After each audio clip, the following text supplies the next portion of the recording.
Midnight snack. Jasper woke up early to get to Petite Greenhouse and Gardens right as they opened. They were unloading a full truck of royal blue hibiscus, dug fresh from the local forest, and he'd been trying to get a dozen all spring.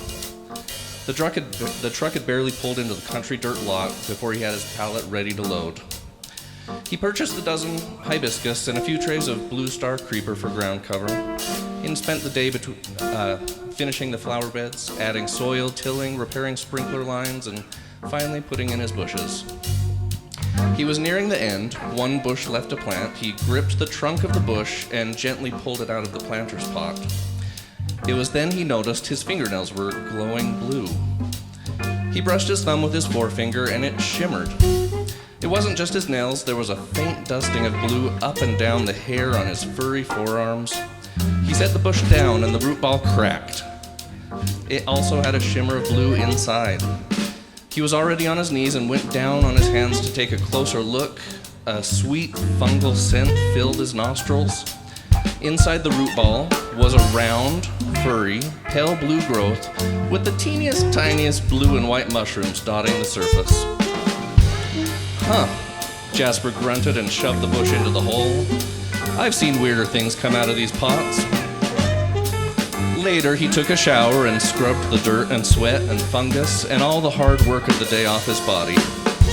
He let the warmth of the shower run down his back as he watched the dirt swirl down the drain.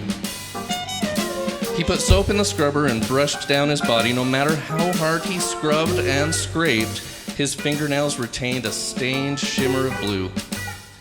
He'd been working non-stop all day, but he was ready to call it a night and turn off the snooze. He got out of the shower, dried off, dropped his towel, and hopped into bed.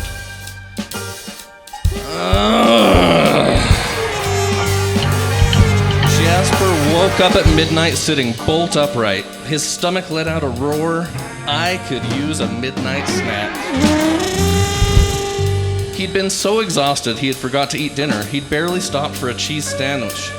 It wasn't like him to eat this late, but he was hungry. He slipped out of the covers and found his way through the dark in the kitchen. He opened the fridge and pulled out a Tupperware of leftover stroganoff. He cracked the lid to see a ring of green and white mold. Scrunched up his nose. Ew. He pulled out a handful of grapes and started popping them into his mouth, scratching at his bare butt as he thought what to eat. Oh, he thought, I have a frozen dinner in the basement freezer. He walked slowly down the carpeted stairs. As he got to the bottom step, he heard a noise. He stopped and saw a light on around the corner of his staircase landing. He walked slowly. I thought I had a frozen dinner in here somewhere, came a voice. His voice. He peeked around the corner to see his own bare butt bent over the freezer door and highlighted with a stream of moonlight from a single window well. What the crud, Jasper said. The doppelganger jolted upright in the freezer and held a frozen dinner over his groin, Dick's brand sausage and potatoes. What the crud, said the doppelganger. He dropped the frozen dinner and reached for whatever he could find nearby. He grabbed onto a fishing pole and held it like a fencing sword. Jasper, on cue, grabbed the closest thing to him, a folding chair. How did you get in my house? Your house? How did you get into my house? Who are you? They began to circle each other. I'm Jasper Amanita. No, I'm Jasper Amanita. The butt is going on, they said in unison. Fishing pole Jasper swung the pole at folding chair Jasper, striking him on the shoulder, leaving it stinging. Folding chair Jasper took a step forward and slammed the folding chair down onto the fishing pole Jasper, knocking him to the ground. He dropped the folding chair and ran up the stairs into the kitchen. A faint blue hue was glowing through the kitchen window from the garden. He pulled a long knife from the block on the kitchen counter and turned to face the basement stairs. The other Jasper came running up the stairs. Wait, he held up his hands. I know I'm Jasper, and I know you are Jasper. There's obviously something weird going on here. No way, man. No way I'm Jasper. You're a freaking lunatic, or I'm some kind of nightmare. The Jasper with the knife, straining with the effort of how to prove he was himself to himself, started to lower the knife, then saw the glimmer of blue on his fingernails.